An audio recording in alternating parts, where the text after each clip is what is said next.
Haven't I commanded you? Haven't I commanded you? Be strong and courageous. Do not be frightened. Do not be dismayed. Be strong and courageous. For the Lord your God is with you. For the Lord your God is with you.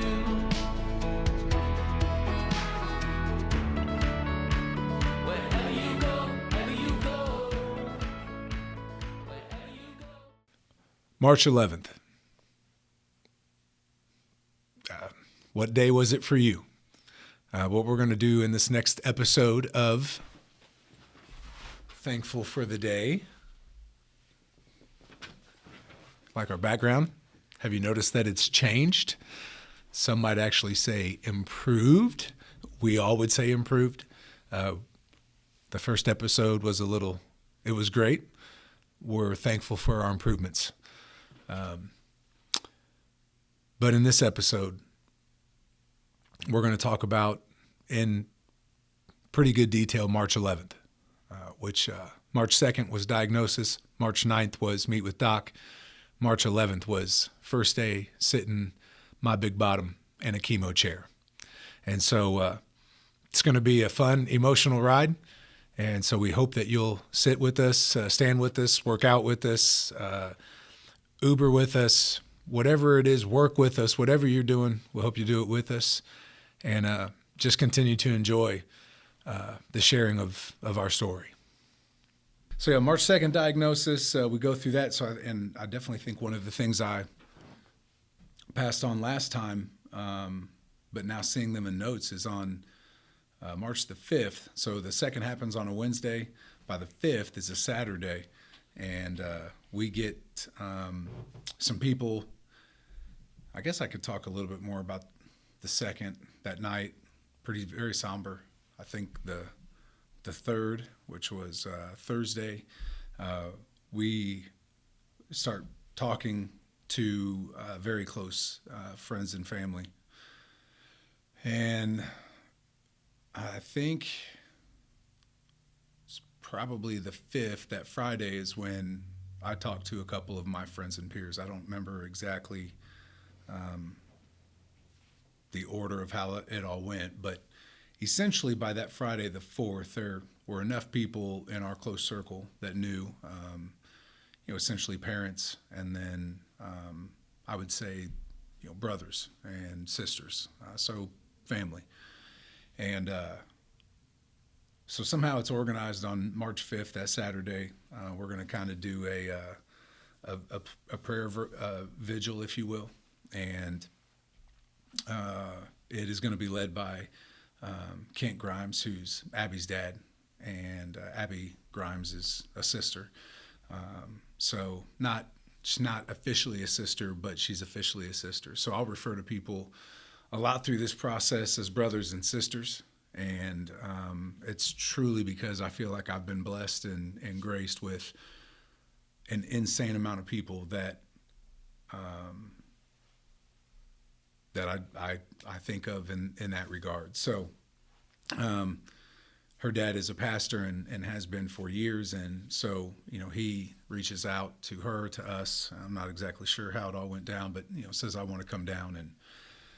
And so he had been somebody that had mentioned being able to lay their hands on people and laying of hands.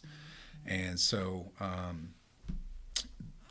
there is also another friend that we have that's a peer, or there's one of my mom's friends. He's not a peer to me, but he's a father figure, a role model in a way, an older gentleman, and his name is Jim. And he had called me at some point and also made reference to the fact, and it was either on the 3rd or the 4th, I believe it was on the 3rd, he had called me and had actually reached out to my mom, said, hey, if he's willing to talk, I would love for him to call me. So I actually called Jim, and he told me that night on the phone, so I am fairly certain this is the 4th or the 3rd, which would have been Thursday, that everything's going to be okay. I can't tell you how you're going to get through it or how long it's going to take or what you're going to encounter, but everything's going to be okay. And somebody needs to lay hands on you. And I said, okay. And so I know from Jim's background that he's a spiritual guy, and he's had his own, I'll say, battles, struggles, identities, trying to figure out what religion looks like for him. And so, but he is at a point in his life where he has a very clear understanding and definition. And so, he says, there's a Pentecostal church that comes to, he goes, it comes to mind. I don't know what that church is or where it is, or, do you have a Pentecostal church down there in Bloomington? And I said, yeah, of course. And he says, okay, and he says, you should do that. And somebody needs to lay their hands on you. And it was just very adamant about that. And, was not, animated in any particular way other than was just speaking with confidence and with authority as to what needed to happen. And wasn't telling me to do it, but was encouraging me to do it and was saying, hey, this is how I'm being led, this is how I'm being fed, and I want you to pay attention and follow that if you want. You do whatever you want. So then Kent comes, essentially 2 days later and has the same message, wants to lay hands, wants to, be with the person in prayer and just believe and know that there's a lot of power in that. So Saturday, March the 5th, we have this prayer vigil. I don't know why I keep calling it Virgil. That's one of my grandfather's names, so maybe I'm giving him a little shout out, Grandpa Virgil for sure. So we have this prayer vigil set up at the house, and it's been 3 days, and so the news is real. We've reached out to the hospital, IU Simon Cancer Center. We've been in contact, and we have a meeting set up for the 9th with our doctor, Dr. Hannah, who's going to be our new doctor. And so, we feel like we've taken whatever steps we can take to get to where we need to get to right now. And so this is, prayer for me is not a bad thing. It's, I have a relationship with God, and through this process, it has changed pretty dramatically. But always been a believer. If we look at the deep down part of it, both of my grandparents, I was lucky enough to have at one point 4 sets of grandparents because my parents they divorced and then both remarried, and so for a long time I had 4 sets of grandparents, and so Christmas, that was pretty cool. You got lots of presents, but sometimes the stuff that comes along with having 4 sets of grandparents, i.e. divorced parents and other things like that, everything comes at a price and a cost. It's what are you willing to pay, and sometimes you don't get a chance to pay because you're just involved, but it was phenomenal. That's a different rabbit hole, but blessed with 4 sets of grandparents. And so 3 sets of them for sure, and I believe all 4 sets. Some of it is a little cloudy just because of time, but all were believers. And I know for a fact that my grandma and grandpa Doring, Chuck and Marion, bro. I love Chuck and Marion. They were awesome, and both worked. My grandmother sang in the choir for, I think 15 or 20 years. My grandfather was the treasurer of their church that they went to in Wisconsin for 30 years. And so, you just knew on Sunday, Chuck and Marion were going to be at church and we're going to be at service. And so there's a foundation for me to have a relationship with God.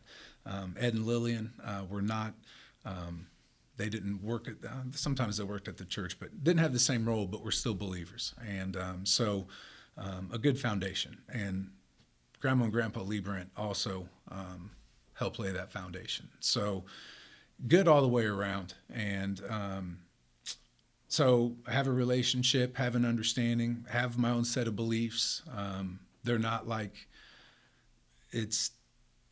I would identify as a Christian. Sometimes I don't understand why we navigate into these different branches of Christianity. Like at the end of the day, for me, how I want to try to live life is as simple as like do right by yourself and by the universe and because that's the right thing to do. Love on people, even when we're not supposed to, even when we don't want to, which I very much feel that passion sometimes too, to not want to like somebody. And we'll talk about that. I mean, that could be an episode all by itself, because that is incredibly difficult. And so I sit up here not casting stones. We were joking earlier about sharing some things. And, it was joked that JT said to Will, like, I'm not throwing stones from my glass house. And so anything said up here, trust me, there is no judgment. Because if people take me on my worst moment ever in my life, then 90% of you are probably not even going to watch or pay attention, because you're going to judge and you're going to say, oh my gosh, I can't believe he did that, right? But thank God I'm not that guy anymore. And thank God through grace and love and everything else along the way, hardships and mistakes and more mistakes and learning and forgiveness, you get to a point where you're here. So it's pretty simple, man. We're supposed to love on people, and it's not my place to judge them. It can be a whole nother episode. So at the end of the day, man, I want to give positivity. I want to receive positivity. And I'm going to be thankful for the day. Every single morning I wake up, I'm going to be thankful that I got it.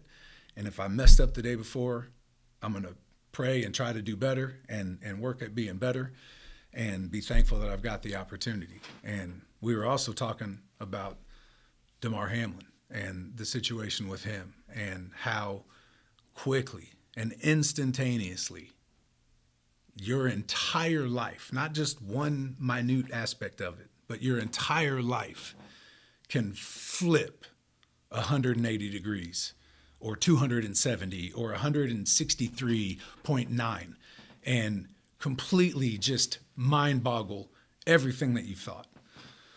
So, long story short, both of these men have said, we need to get our hands on you. You need to get hands laid on you. We're making it happen. So March the 5th happens. It was mid-afternoon, if I remember correctly. And it's a small setting. I think maybe like 13 people.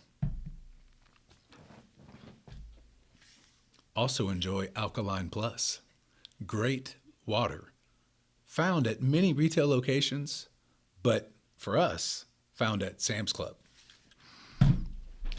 Sorry. So on that day, I think 13 people were there, give or take, and it was very quiet.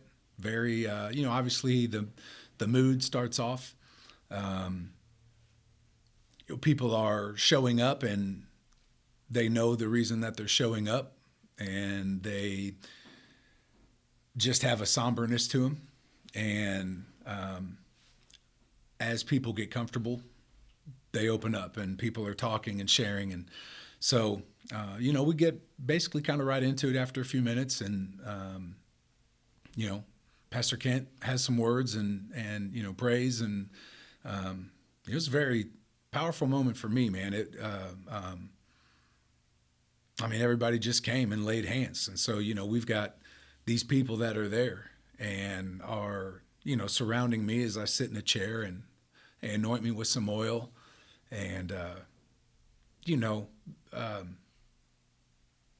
those are things, and I don't know if we talked about this on camera or off camera, but JT and I were talking about, and Will and JT and I were talking about that, I love to give gifts. I love that feeling when you really impact somebody's life, and talking about how it's a gift to be able to do that, but it's also a gift to be able to receive that, and how it's very hard for me to receive things like that. And I don't know why and don't need to get into it, but it's definitely something.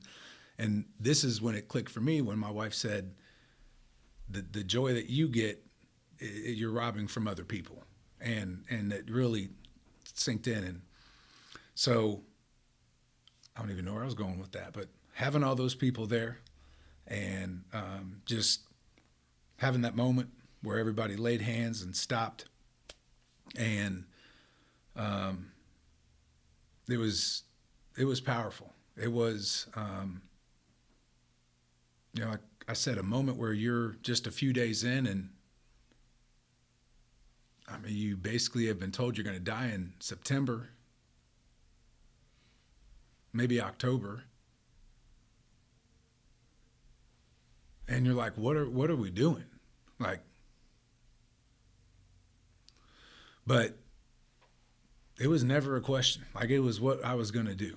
And as things continued to present themselves, I continued to make choices that took me down a path of faith and fight. And we're gonna go. Like, I told my wife I owed her at least 30 more years, and I told my boys I owed them more years. My wife and I have said for a long time, all of my grandparents have been married one time, and it's to their same spouse, and 60 plus years. And so that is unheard of in today's age. And that's something that my wife and I aspire to do and to be. And there are a lot of moments where we do a really good job of being married. And there are some moments where she wants to choke me and I want to choke her. And that is what a marriage is. And so the fight there and that whole process, you just know, I just knew that I wasn't gonna be a bitch. I wasn't gonna just quit. I was gonna fight, even if we were gonna fight. So it's a weird place to be, sitting there. Again, I love to be involved on the other side of that. I love to be somebody that can help somebody in their journey of any hardship or obstacle that they're facing. And so to have that reciprocated back, and then for it to be on such a degree and such a playing field of size and proportion, it's incredibly humbling. And that's one thing I feel like I always have, and not always, but I have been better at in the last few years. But this has definitely caused that to skyrocket a little bit more. Being humbled is a good thing, and it's an powerful thing. It's a powerful thing if you allow it to be. So we have this vigil, but I'm gonna say Virgil anyway, just because I can. And it was good, man. I don't know the time frame. It wasn't, like an all-day session where we, thumped on Bibles and did all kinds of stuff. We came around, man, everybody laid hands on me. I was anointed with some oil and said some prayers, man, and people spoke and just kind of shared thoughts, feelings, affirmations. And, it was very, very simple and very sweet. And it was very sombering and very humbling. And so we got done, and, most people left. I think some people hung out for a little bit.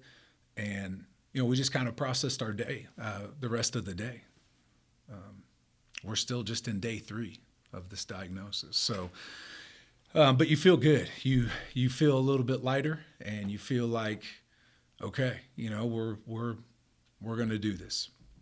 So, up in that time frame, we had some other things done. And so on March 8th, and I do have some notes down here. So I'm not looking at the magic table of 8-ball where I shake it and it just throws dates out at me.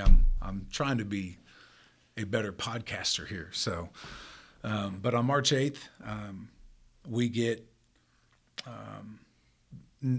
news back from the MRI, and we have a PET scan that day. And so, which the PET scan is going to tell us if cancer's spreading. The brain MRI is obviously focused on the brain, and we're incredibly hopeful that it's not spread to the brain. So at this point, we know it's on the lung. We hope it's staying there. We hope it hasn't spread anywhere else. But we're obviously now putting some things together that there's a reason I'm having a hard time eating and swallowing and sometimes regurgitating and et cetera. So the brain MRI comes back clean, and the PET scan comes back negative, but there's some other stuff going on that we need to check out. So we're really thankful that it has not spread to the brain, and I don't know why that is a different beast. I do know why, but that was a big obstacle for whatever reason. Felt like not having to have that obstacle as well was a positive. And so we meet with Dr. Hannah on March 9th. And so diagnosis March 2nd, we meet with this Dr. Hannah, who, don't know it at the time, but will become a very integral human in our lives. And the story that he has wrapped up into this is pretty remarkable. So, but we meet with him. He has, the PET scan results, and at this point he knows that 3 areas of my lymph nodes are involved, and those would be the upper abdomen, the left gastric, which is really the left lung, left gastric area, and then in the esophagus area. So the lower neck mediastinum is officially what it's called. So lower neck mediastinum, and that's where the largest mass was.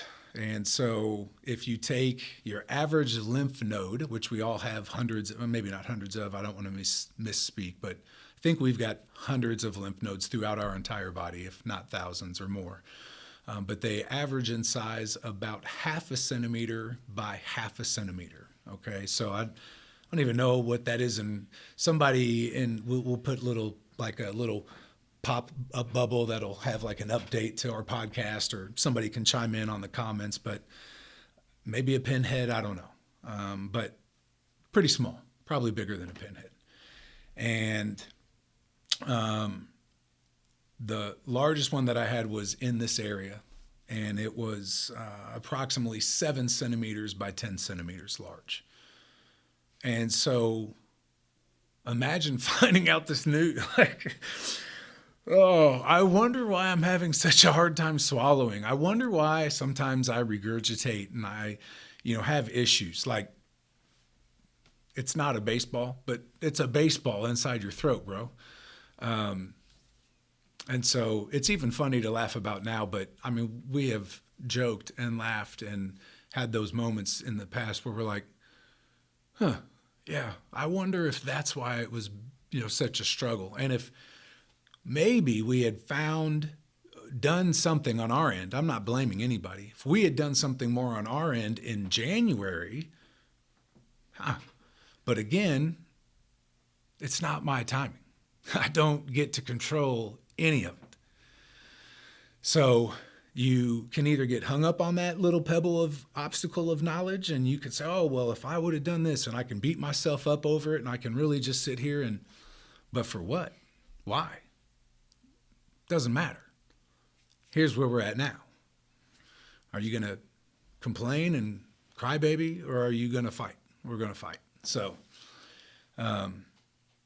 but that's pretty large. 10 by 7, pretty large.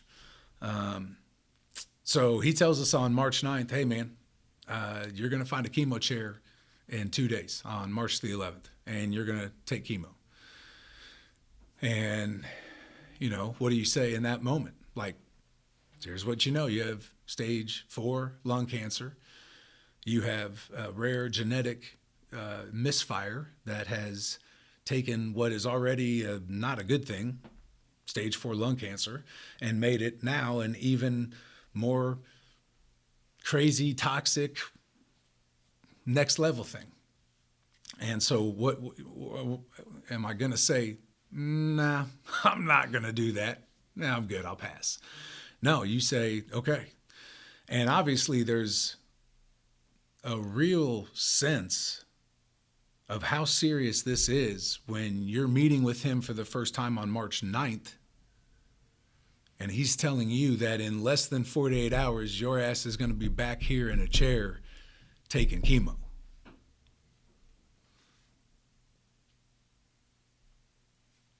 We didn't even think about it.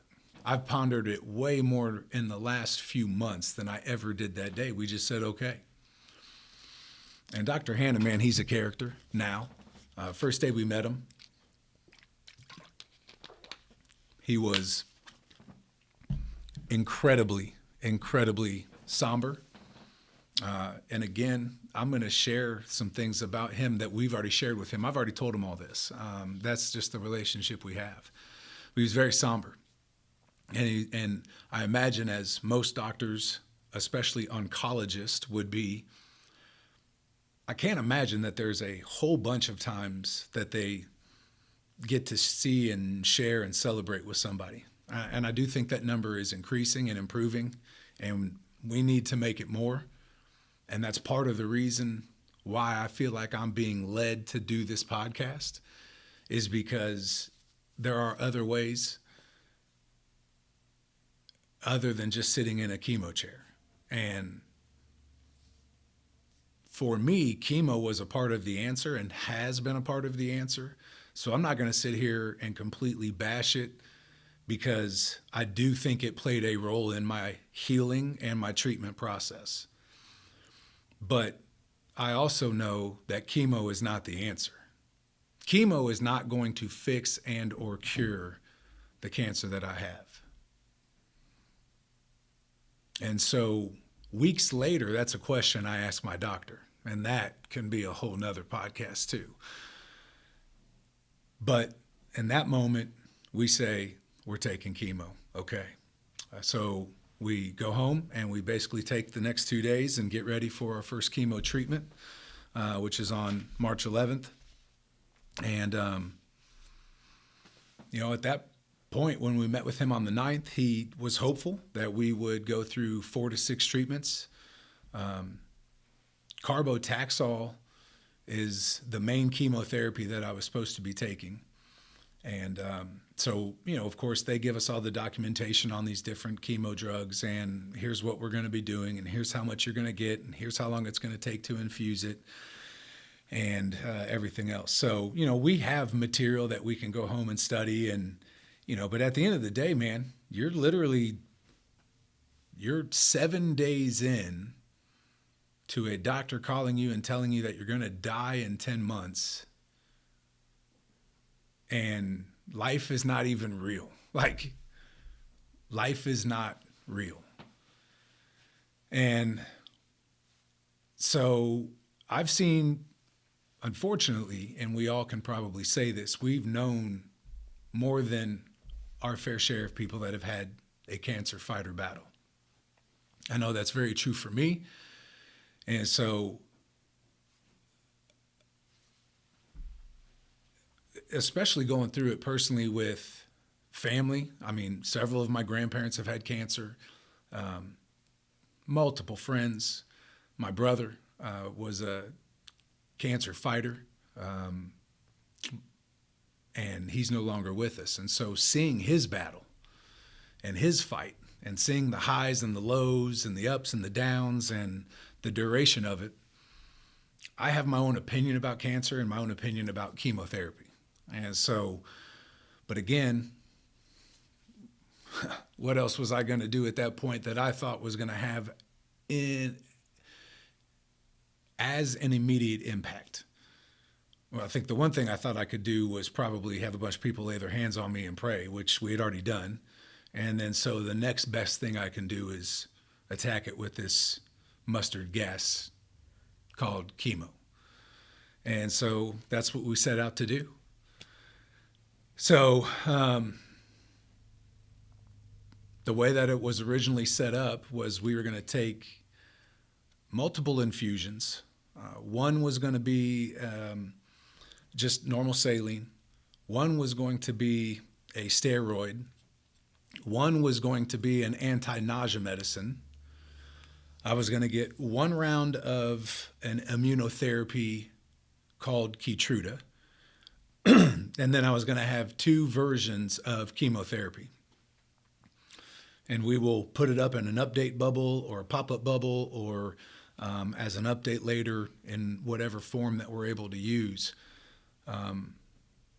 One I cannot remember the name of. The other one was carboplatin or carbotaxol. And, chemo brain, that might not be right either. We'll update it and let you know. But either way, Taxol is one of the chemos. And I can't remember if it's in its preserved form or its unpreserved form. Either way. So we're going to have the immunotherapy, these 2 chemo drugs, and I'm basically going to sit there for about 20 or 30 minutes, make sure I'm okay, and then they're going to kick me out, and we're going to go on our day. And so this is going to happen every 3 weeks, and this will happen hopefully 4 to 6 cycles, and by that point, we will figure, we'll see what's happening inside my body, how I'm adjusting, and what's going on. And of course, it's all the talk is what's going to happen. Chemo is going to have this effect, and this is how you're going to feel, and this is what's going on, and they prepare you as best they can, but it's not very good, but it is what it is, right? But it's not. Like, we're going to fix that. We're going to change that. Part of this podcast, hopefully, and this is working on bringing acknowledgement to things so that we can change it and make it better and help somebody else. And so, again, we think we're ready to rock and roll and get into it as best we can. So we do. And so we get up, and I've been, a verse that was shared with me and then given to me, and then that I had with me through JT was, and I actually have it here in my pocket. It pretty much rolls with me everywhere I go. I don't sleep with it, although I did for a while. Sounds kind of creepy, but you do some weird things and go some weird ways when you're pushed into weird places that you've never been pushed before. And so anyway, it's a little medallion. But it says, "Be strong and courageous, do not be afraid. Do not be discouraged, for the Lord your God will be with you wherever you go." And so, and I still don't have it memorized. I have it fairly memorized, but especially back then, I couldn't remember, 20 minutes before what was happening. And so that was something that I could always remember, be strong and courageous. And so that really became a battle cry for Sarah and myself over the next few days. And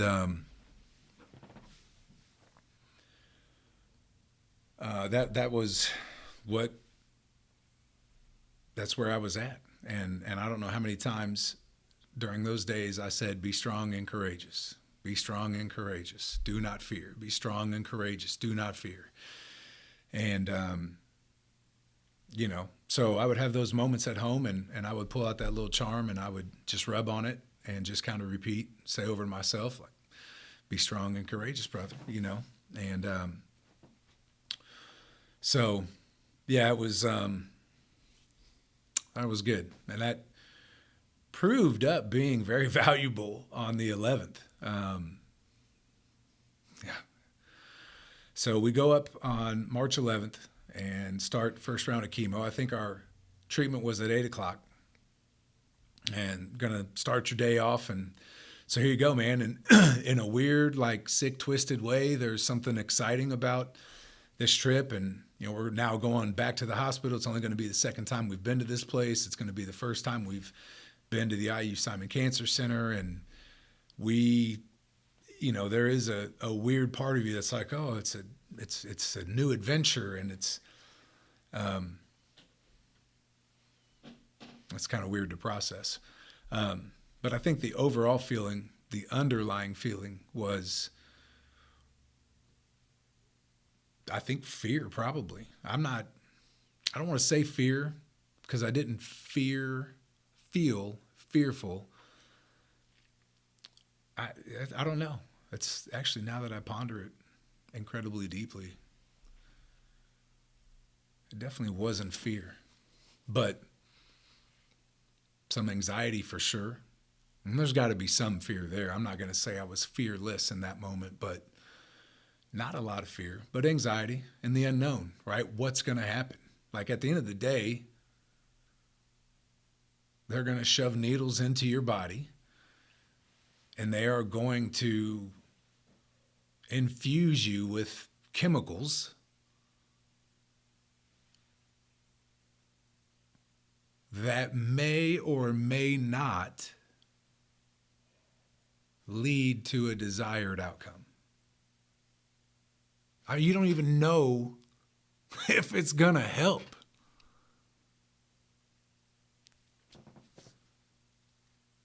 But you do it, you go. Based on the hope. There's some deep stuff right here. There's connections being infused in my brain right now. Based on the hope that it's going to work. But people won't put their hope in Jesus. Oh, did I just say that? But I'll put it in chemo.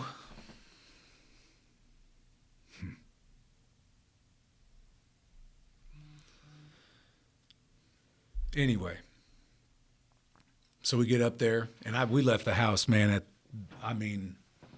the crack of dawn.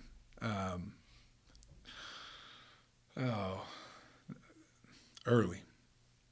And so I think we're up there probably by 7:30, appointments at 8, check-in, first time, paperwork, all this other stuff.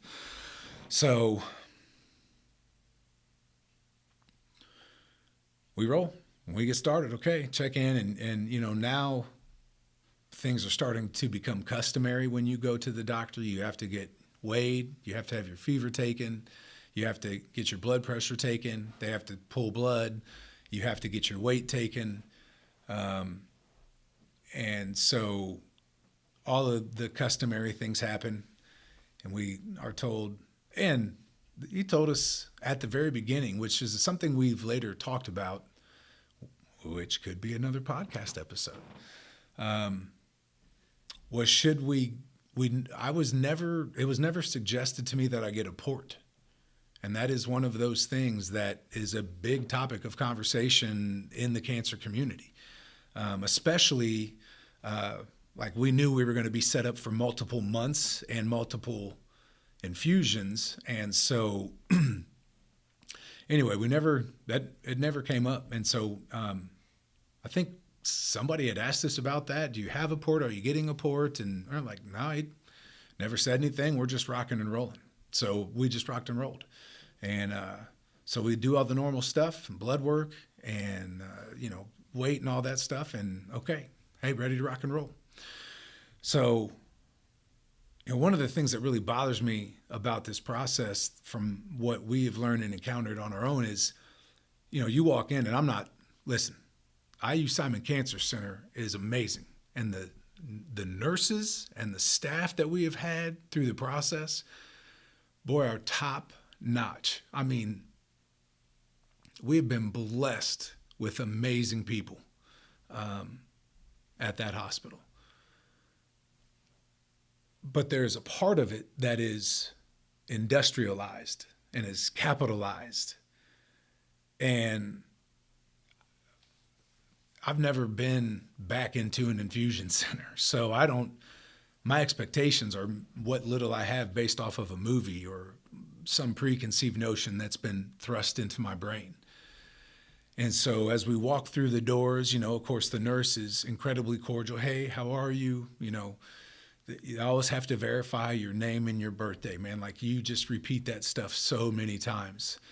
And name and birthday and, how's your day and how are you doing, right? And those are those customary things. Well, how are you doing? Like, you're not going to sit down in a chair for 5 hours and have infusion, right? That's the human in me coming out, right? But she's doing her job, and she was great at it. And it was very welcoming. It's what we needed. What did I want her to be like? Oh man, today really sucks for you, huh, big guy? Like, glad I'm not in your shoes, right? So the things that we get focused on.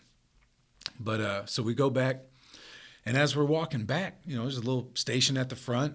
It looks normal, right? Nurses and hustling and bustling and moving and shaking, and things are happening. And when we walk by bathrooms, and then we walk by like these little pods.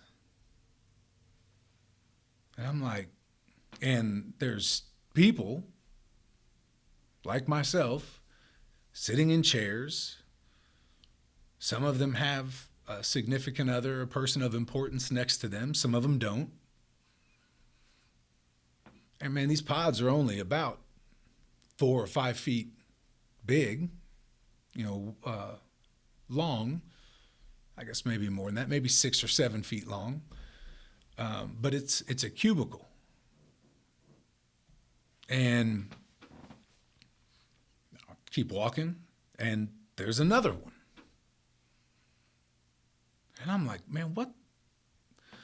And, if you look up, because I'm always big on trying to just be aware. I'm always feel like I'm paranoid, but not in a bad way. I'm just always want to be aware of my surroundings and what's happening and what's going on. And so I've noticed that there's numbers above them. And so I'm like, man. And so we keep walking, and there's another set of them. And they're literally in that moment, we've made it 15 seconds into this hallway. And I'm like, how am I just walking by within 2 arms length of another human being infused with chemo? And I'm just walking by, just. And so, man, I've not even sat down in the chair, and I'm like, whoa.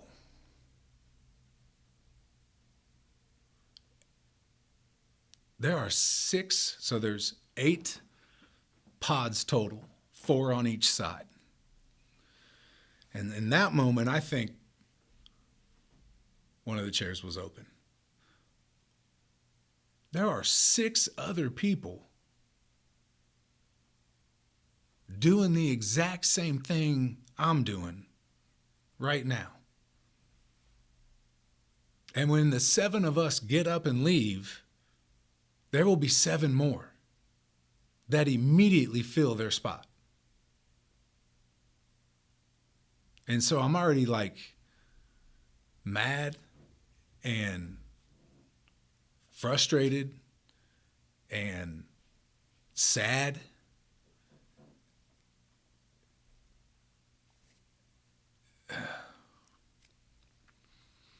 So we were fortunate enough to get a corner window. So, and again, like, this is the stuff that nobody preps you for. Nobody else preps you. Like, you're going to walk by a lady asleep with an IV stuck in her, feeding her poison.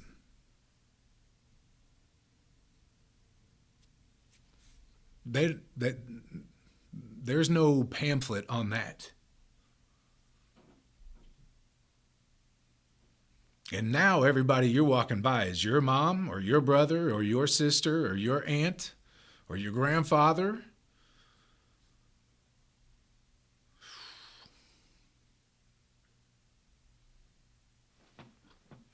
There's no pamphlet for that.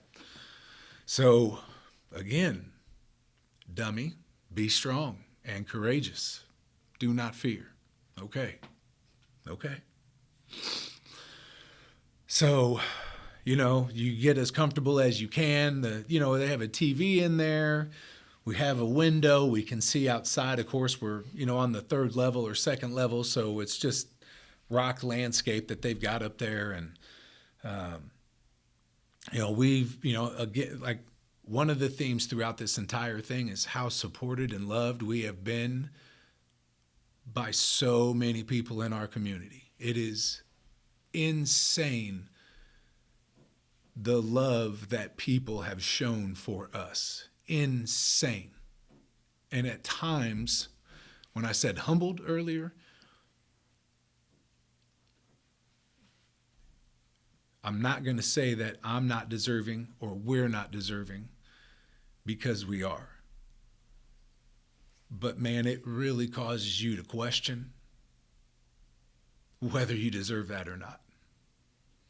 And we do. I'm working on receiving still. But our community has been insanely generous, supportive, and loving to us. So we had these amazing backpacks that our friend, our neighbor, our sister from across the street had delivered to us. And I think many people had contributed. And just magazines and basically things to occupy your brain. We'll have to do updates of some of them. Some of them were fantastic. We hate, effing cancer, cancer can suck balls, just some different coloring books that were like that. Some good informational material, some good just zone off, sports magazines, coloring books, crossword puzzles, battery chargers, lip balm, napkin, Kleenexes, blankets. It's unbelievable, again, how people respond and lift you up. And so, we walk in there feeling like we're like Super Bowl champs, man. We, backpacks to the 9 and we're feeling good and we got all these things. And, I feel really thankful that I have the moment of awareness where it gets real and they don't give you a pamphlet on things, because it allows me to really appreciate the moments where people go out of their way to make you feel important and loved, like something as simple as a backpack, as a card or a thank you note, a get well card, just a note of, hey, I love you. So we get as comfortable as we can, and nurse comes, and again, every single one of them has been amazing. We feel incredibly blessed to have them be a part of our journey. And so comes over, kind of goes through the cancer spiel, if you will, and here's what's going to be happening today. Here's what's going to be going on. And I won't say last names, but her name was Amber, and she was and continues to be an incredibly bright spot for us in our journey at IU Simon Cancer Center. And so, she walks us through, and, just has the personality. She, at least for this stage in her life, is doing what she's meant to do. She is fantastic at it. She just makes you feel okay when you're not supposed to feel okay. And she immediately clicked with Sarah, which is always a plus. She walks us through, here's what's going to happen. First, we're just going to hook up some saline, just get an IV going, go from there. Cool, we do that. Next, we're going to give you the steroid. It's just obviously going to help offset. And keep in mind, every time they hook you up with something new, they have to tell you all of the side effects. But essentially, the side effects are you're either going to have diarrhea or you're going to be constipated. You're either going to feel great or you'll be miserable. More than likely, you're going to become dehydrated. And just be aware. Let us know if anything else outside of that is going to happen. So that's the case with the steroid. That's the case with the anti-nausea medicine. That's the case with the immunotherapy. That's the case with, and then there's other things that could also come from that. But those are the basics. So she says, we're going to start this steroid. Let us know, right? And there's definitely a part of me as a dumb 43 at the time, but 43-year-old man that still is like part 16-year-old boy, dummy, that is like, steroids. This is sweet. Like, and I think I even made reference to my wife, like, do you think I could just like Hulk smash things when I get these steroids? And, you know, a fairly normal response for her is in laughter, you're an idiot. And so, you know, I think I got something like that, like, you're an idiot. No, let's hope not. But yeah, okay, all right, here we go, man. We're starting the process of having these things pumped into the body. All right, cool. So, you know, steroids was, yeah, I don't know, 20, 30, 40 milligrams. I don't remember what it was, but infusion starts and, you know, everything's rocking and rolling. And okay, you know, so we're talking, and I think at the time we were watching TV, and all right, well, hey mama, this starts 1 of 6. Like, here we go. And everything was cool. And we're talking, we're rolling. Okay, hey, Amber comes back over. Steroids good. We're going to start with this anti-nausea medicine now. So, excuse me, this is the medicine, like, you're still going to get sick, but this is going to help you not get as sick. So that's all it was. Essentially like a steroided out Pepto-Bismol, okay? Pepsid AC, whatever. And so, okay. Going to use the same IV and infusion line, all that, obviously, throughout this entire process. So we're done with this drug. We're putting this drug up there now. Here's the side effects. Let me know if you know, anything is going on, if anything happens. All right, cool. So when you have those medicines, based on just the average, they tell you they're going to be dispersed at this dosage at this rate. So X amount of milligrams per minute over X amount of hours. And so whatever this particular variation was, I think we were set, it was going to take approximately 30 minutes. And so for this infusion to happen. So, okay. So we start and talking, rocking and rolling. And I start to feel something. And now keep in mind, throughout this process, I've been saying, be strong and courageous. Be strong and courageous. Be strong and courageous at multiple times. So I've got the you know, piece of jewelry. I don't want to call it a trinket. It almost diminishes it, but the bracelet in my pocket. And so I've been on it. I've been you know, just rubbing it and trying to just be strong and courageous. Be strong and courageous. Do not fear. And so I look over at Sarah, who's on my right-hand side, and I think Bob Marley has a song like that, but it's not appropriate for here. Either way. But to my right, and I say, hey, babe, something doesn't feel right. And she, oh, okay. You know, because up to this point, for the most part, everything, again, given the situation, has gone as smoothly as it can. It's like we feel like, hey, we're kind of kicking this thing's butt right now.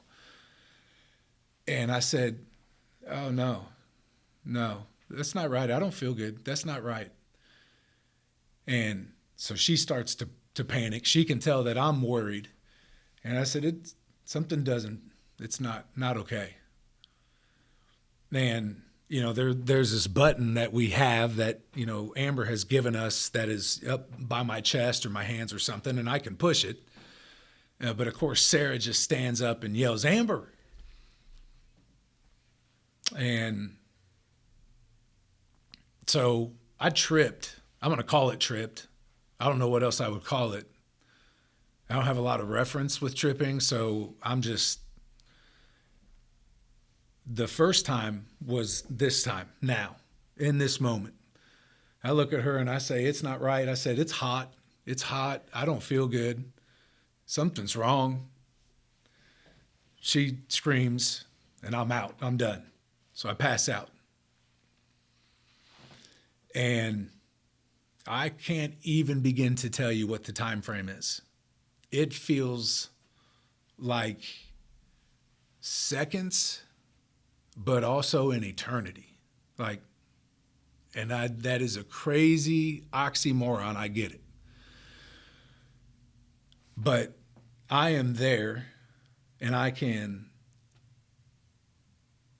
in my person, but I can see myself in my person. I don't even know how to, like,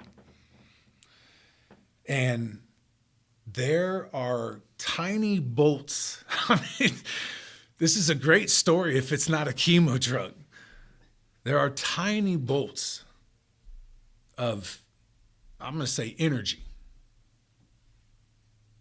flowing out of every single pore in my body. And they are all going in the same direction. Every single cell, man. And it is, I think I referenced it to several people, like Iron Man. I mean, lasers. Okay? And I could still see the background a little bit. I could still hear Sarah, and I could hear Amber. Couldn't see them because everything was this light. And it wasn't white light. It was just energy. Like, it was bright. So it wasn't like black or purple, but it was, white and green and blue and red. And I mean, everywhere. And so, basically I get pumped with some, it was a very generic, like steroid, that we give to we use as regular, normal humans, outside of the home or inside the home. So anyway, they hit me with a bunch of this, big dosage of it. And, I never went into AFib or never went into cardiac arrest or anything like that. Praise Jesus. So hit me with this, or the steroid. And, basically at that point it's wait, and we need to give 30 seconds for the steroid to hit, and let's see what happens. And so fortunately I respond. And so, okay, steroid hits. And, so what I didn't realize, or what I didn't know, is my heart rate had skyrocketed. I think Sarah maybe said into the 130s and the 140s. Okay. So literally go from laying in the chair, comfortable, we're talking, watching the little TV they've got for us, to that. Okay. So what we found out later was it was anaphylactic shock. They get me back to center. She says, hey, I'm going to give you some time, 10 minutes here, and just let you be. And I'll check back in with you. Okay, fine. So she does. And she comes back and she says, all right, how are you? What's going on, right? All my vitals are back in line. Everything's doing okay. And I say, yeah, I'm good. I that was crazy. But I'm good. She said, okay. I said, what's the next step? What do we do? And she said, well, we need to try again. Okay. All right. Be strong and courageous, do not fear. Be strong and courageous, do not fear. There must be a reason he wants me to experience this right now. Or he will help me understand that reason at a later time. I'm not supposed to understand it right now. You're going to go through it. How do you want to go through it? Be strong and courageous. So I'm just be strong and courageous. Okay, we're going to try again. Okay, let's try again. Maybe it'll be better. So we try again. hook me back up. Well, I mean, I was unhooked. Whatever. Get it rolling again. And obviously, everybody's a little more heightened. And, Amber is there, but she steps away. That's the other thing, man. These nurses, bro, are taking care of multiple people at a time. And so just the ability and attentiveness to be able to do that and to put out one fire to go handle another, to do this, it's insane. We want to talk about people that are underpaid. And I think nurses make good money, but it can't be enough. So, she says, hey, we know everybody's on kind of heightened alert. I'm going to be over here. Let us know. And so, I just keep thinking, be strong and courageous. Do not fear. Like, whatever that feeling is that's coming back to your chest again, do not fear that. Let it hit. Don't be a punk. Be strong and courageous. So, okay. Hey, mama.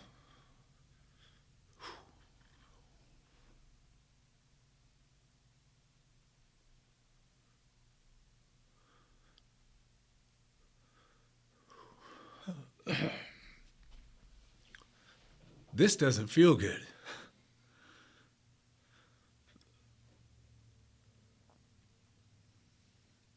I don't like this.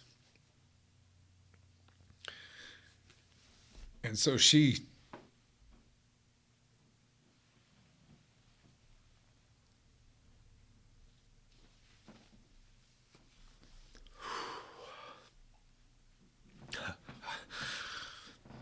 it's actually a really cool story.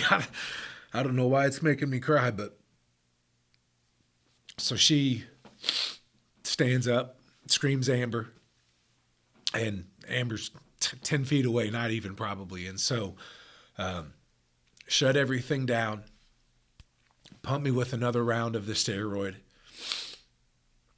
and give me 10 minutes, right, to cool off, to cool down, to just come back. And so Amber doesn't leave during that process, so she stays.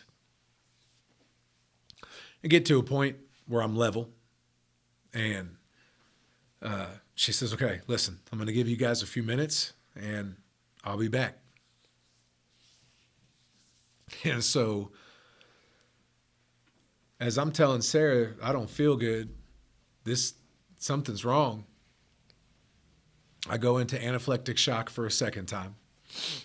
Thank you, brother. Pull myself together here. I go into anaphylactic shock a second time. And this time, again, man, like I was going to say if these were by my choices, that'd be a lot cooler of a story, but they are by my choices. I chose to sit in the chemo chair, so these are by my choices. So this is a cool story. So this time, instead of light coming from every cell in my body, I am in my body this time. Like it's me physically looking through my eyeballs. But every spot in my eyeball is producing fireworks. So, like, it's pretty awesome. I love fireworks. I love the 4th of July. So imagine, and the big bursts. So, and they just kind of shimmer as they come down. So this is happening like hundreds, if not maybe thousands of times in my eyeballs. And that's all I can see. Like, I still know people are around, but I can't see anybody and I can't really hear anybody. And there are just fireworks bursting everywhere. I mean, it was really very cool, minus the part where my heart rate was like 140 and I had passed out. So minus that part, it was really neat. So that was the second time in anaphylactic shock. Shut everything down, steroid, chill out. So somewhere along this point,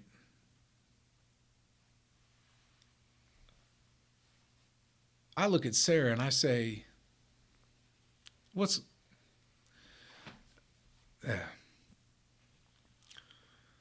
So Amber gives us some time.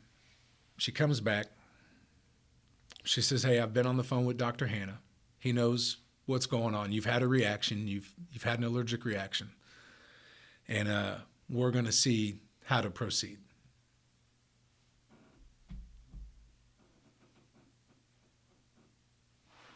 Oh, man.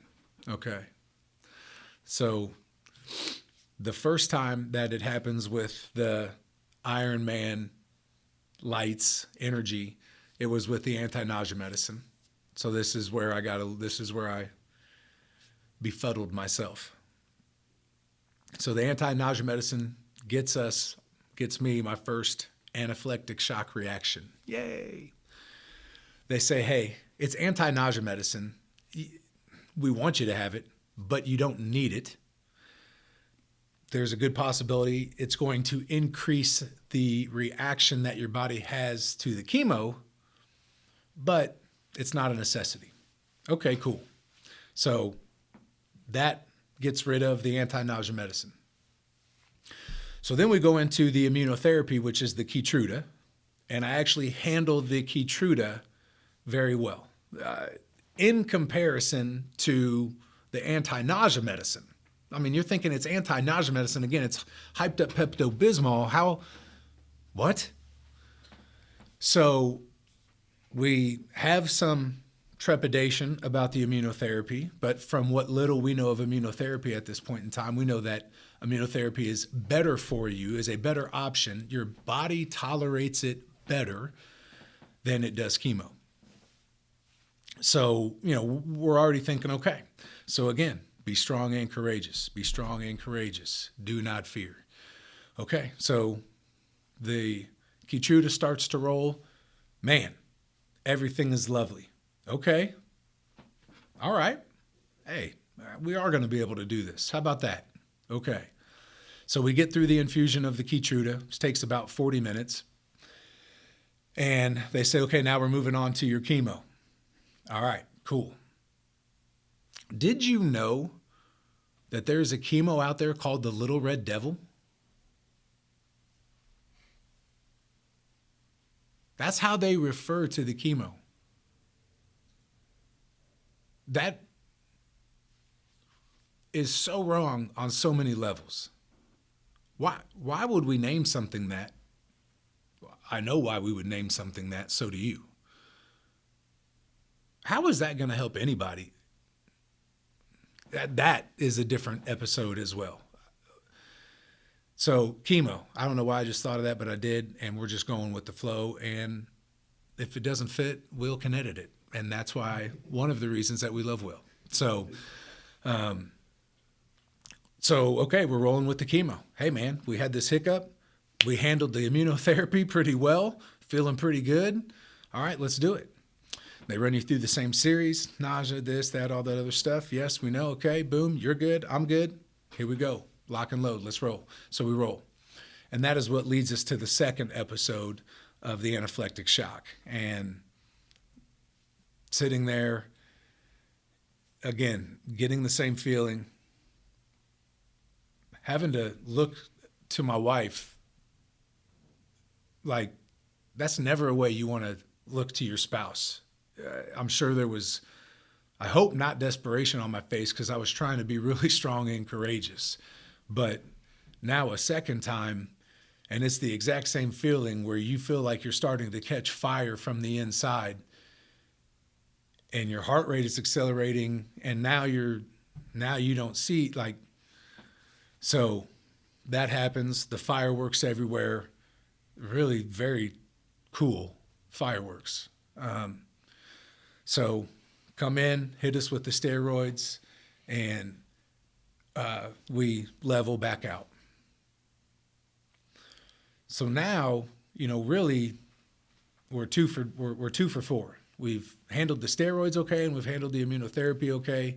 We've not handled the anti-nausea medicine, and we've not handled the chemo. And now at this point, after a second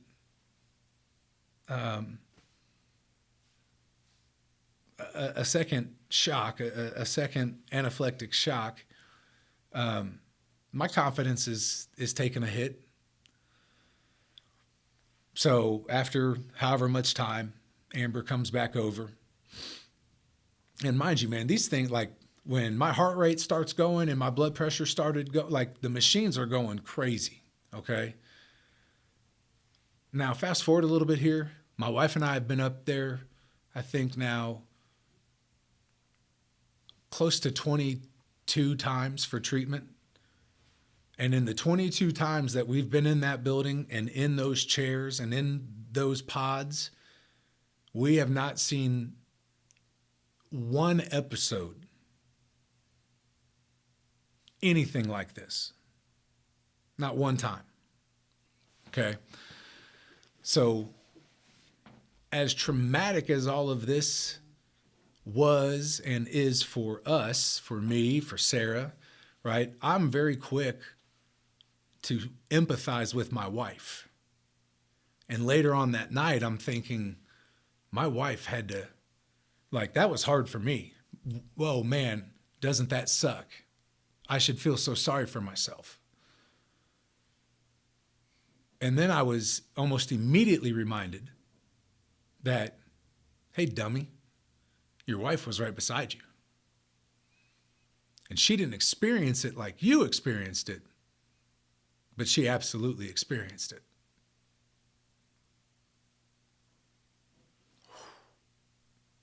That's heavy. And then you put yourself, you just flip shoes and you say, wow, I can't believe she had to handle that. And she did, like a rock star. So Amber comes back over after X amount of time has passed. And at this point, like I said, my confidence is shaken. And so I say, like, okay, you know, we told you we're rolling with you, homie. So what's up? What are we doing? And she says, well, how do you feel? Right now, 3 doses of steroids, I feel like I could Hulk smash something. And she says, well, listen, you know, I've talked to Doc, and this medicine is, once it's given to you, like it can't go anywhere else. We really want you to try again. And I already know, like, what do you mean try again? Like, like you were here, like you heard the alarms. Both times that I crashed like that, I mean, every nurse in that pod, there's at least 4 of them, if not 6 or 8, comes flying over. And I mean, it is an event. You watched me do that twice, and you're telling me the guy I just met 2 days ago wants me to try again.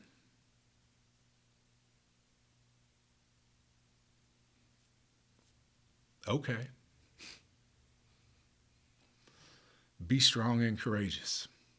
So I say, well, if we do it again, like, we already know what's going to happen.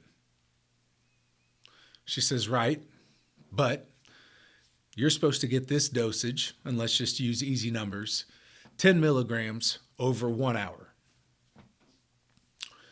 We are going to go ahead and say we're going to give you 5 milligrams over an hour and a half.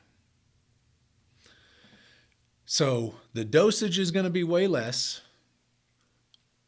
and it's going to be given to you over a much larger period of time. Well, the first thing I think of is, man, we've already planned to be up here for like 7 or 8 hours, and now you're saying like 10? Like, what? I think this particular chemo was supposed to be an hour-long infusion, maybe an hour, like 90 minutes. And so they're essentially saying it's now going to be 3 hours for this one infusion. And we still have another one yet to go. But again, this medicine can only be used on you. We've already given it to you. You know, we just essentially want to really make sure we're not going to waste it.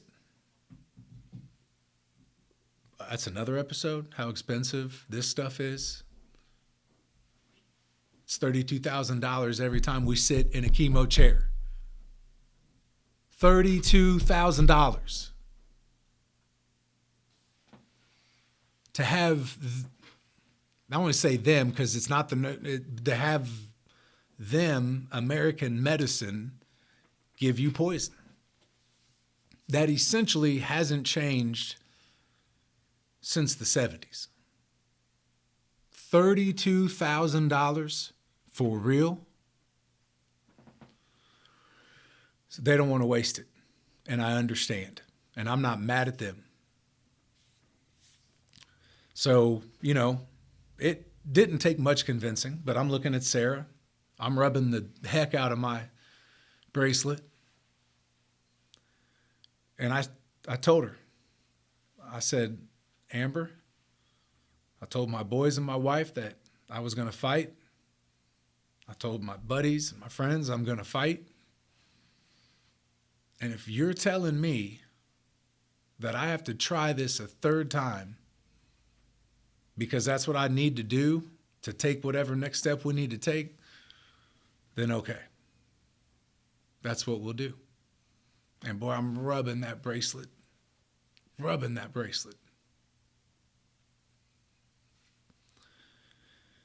She says, okay, we'll get it ready and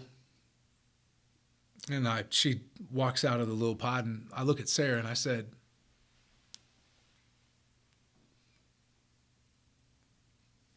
this is what's supposed to fix me, and I'm allergic to it. I said, what does that mean?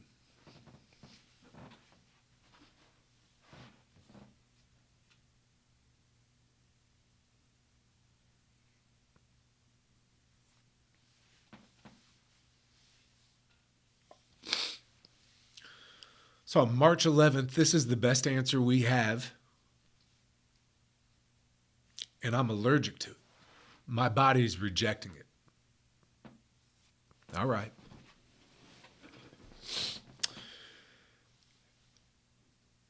I feel like she said something. She just looked at me and she continued to squeeze me and hug me. And, I had a moment. And then I got out of the moment. I said, okay, all right. Amber had come back and she says, okay, we're going to start this. Just listen, I know even if you have a reaction, it's way less dosage. I'm not leaving. Everybody is on standby. Like, we're good.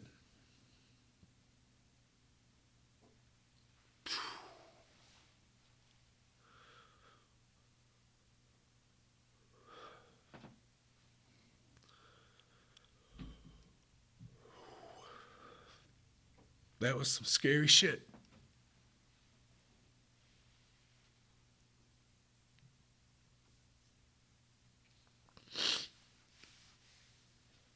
Okay. All right, let's go. So we started, and same thing. I thankfully never made it into anaphylactic shock. But I got real hot real quick. And like to the point where I tell Sarah, like, babe, I said, I kind of feel warm. She said, okay. And Amber's standing right at the foot of the bed. And I say, and I promise,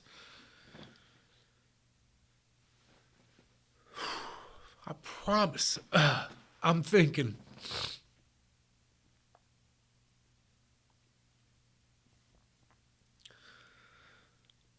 I told my boys I was going to fight.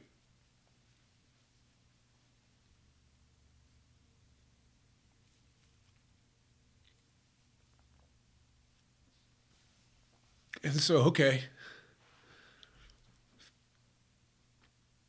maybe for the next 3 hours, it's just going to be really hot. Okay.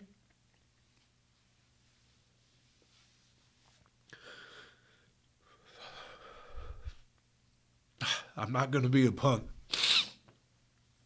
Okay, so let's go. And I don't know, it wasn't much longer after that. I stood up and I took my sweatpants off. And of course, Amber's still right there. And are you okay? And I said, yeah. I said, you might go ahead and grab me a nausea bag. And that was something that they do. Like, it's, again, not uncommon for people to vomit when they're being given this stuff. Like, I don't even understand how that makes sense.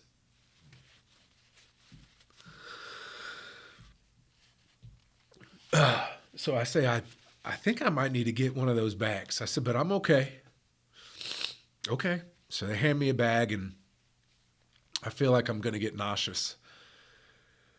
And man, I sit up in the chair. At this point, I'd had a blanket on, and I was, kind of reclined. And so I'd had a blanket on. The blanket had come off. I'd gotten up. I'd taken my sweatpants off. I'd gotten the nausea bag. And I say, it's hot. Like, it is hot. And I lean forward, and like, I'm an athlete, have been an athlete, have coached. I mean, I have been hot, sweaty, miserable, butt cheeks sticking together. And I have had some miserable moments as a player and as a coach. But I had never been so hot in my life. And it wasn't even like my skin had a glisten. It was like water had pooled on my skin. And as I go to lean forward to stand up, Niagara falls off of my forehead onto the floor. I mean, just dripping crazy amounts of sweat. Of course, at that point, Amber shuts everything down, and, like, we're not going to do this again. And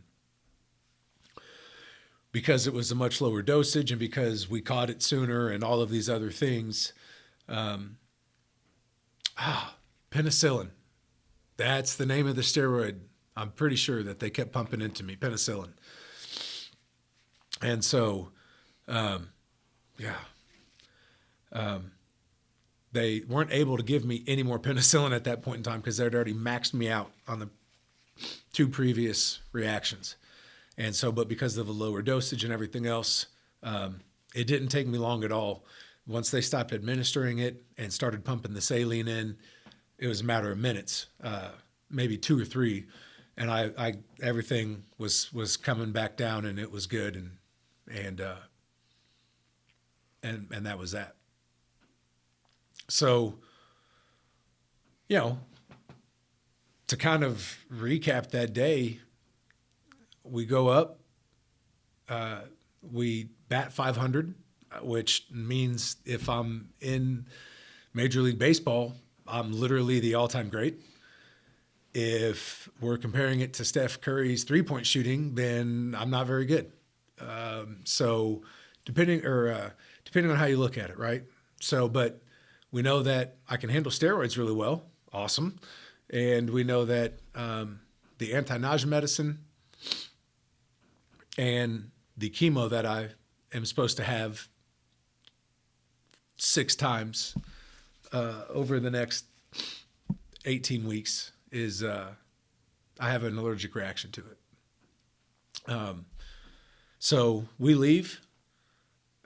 Obviously, this is on a Friday. We have plans already at that point have been made and set to talk with the doc on the following Monday. And it honestly was, once I got through the emotional side of it, it was like, I think I was up to like 4:00 in the morning that night because of all the steroids that they had given me. So, and I felt great. Like, I didn't get any chemo. I mean, I got this much chemo. I basically went up there and they just pumped me full of steroids and then sent me home. Like, it was a pretty good night. I did get the immunotherapy, which no coincidence. Let me just say that.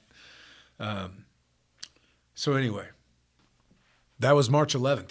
And like I said, what a fun, emotional roller coaster of a day that was. And appreciate you being here. We hope that you'll come back and just keep following us, keep supporting us, keep sharing feedback, keep sharing stories. I do honestly believe like part of the reason that I feel like I've been led to do this is because we want to share stories.